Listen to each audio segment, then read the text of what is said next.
Hey everybody, what's going on? My name is Joe Hurst, freelance graphic designer, and today I want to share with you my creative process and hopefully inspire you on how to go about creating an abstract monogram style logo. First things first, just to get out of the way, I want you guys to know that I don't actually sketch this quickly. This has been sped up about 400 or 500%. But all joking aside, I think that starting off with sketching is probably one of the most important things to do because it's so much easier to get ideas and then progress those ideas out on paper, or even if you use pen. But yeah, pencil and paper is my preferred method of starting any logo project. And really, I kind of just sketch until I run out of ideas, and then I sort of go back and refine what I'm working on. You can see that I've kind of stuck to this three-dimensional idea on one and moved on to a more two-dimensional scheme on the others. Important that once we transition to PC, that no matter how you set up your document, that you're working in a CMYK color space. That's cyan, magenta, yellow, and key. What I do then, now that you can see on screen, is I take pictures, or I'll scan my sketches in, send them to myself, or email the pictures to myself that I'll take from my phone. And I'll bring those into Illustrator, and I'll knock the transparency down to typically about 30%. And then I'll go ahead and scale and position my layer with my grid system turned on, just to get me a general kind of layout. And then I'll lock that layer and start a new layer on top.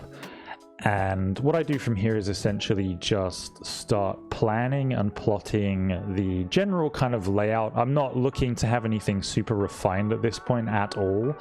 I'm essentially looking to take the ideas that I felt were good and then refine those and try and get them, you know, close to pixel perfect, but not be a representation of a final product at this point. It's more of just refining the creative idea that I had on paper. Another thing that I think is important to mention is that during the logo design process, especially during drafting, that you should honestly just work in one color. I typically just work in gray or black. One of my preferred colors really is gray, just because there's, I don't know, it's like a happy medium for me. Or black. I'll typically draft everything out and then have everything as a solid black. But it's not particularly important. You could do it in pink or, you know, toxic green for all that really matters. So what is important is that you flesh everything out in one color, because a logo needs to be simplistic and represented well in one color. And if you don't have those minimum key fundamentals, you don't really have a solid basis or foundation for building your brand. You can see here that I get fixated on creating this sort of slightly curvy edge, and then having like almost like a serif style, like skinny crossbar as a connection. And I move on to more of like a three-dimensional abstract kind of refinement process from the other sketches that I do. And you can see there I wasn't happy with that sort of abstract style before. Pulling in the three-dimensional and sort of curly designs that I'd done previously, I wasn't too happy with the three-dimensional J's.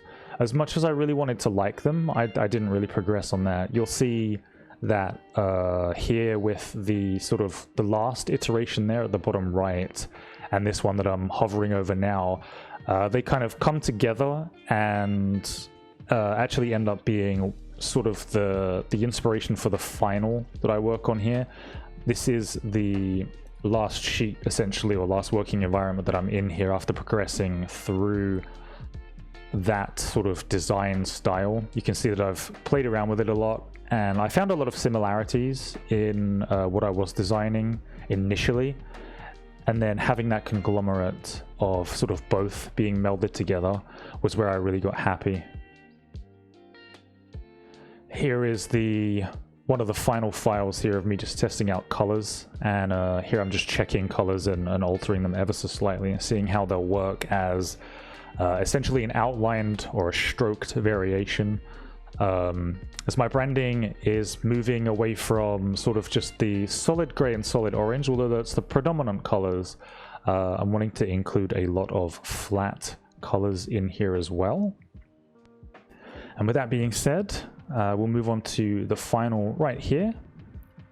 So that's my final outcome, along with the essential brand colors being the gray and the orange. So if this video was helpful, you liked it, go ahead and leave a like and share it, and help spread the word, help my channel grow. I'd really appreciate that.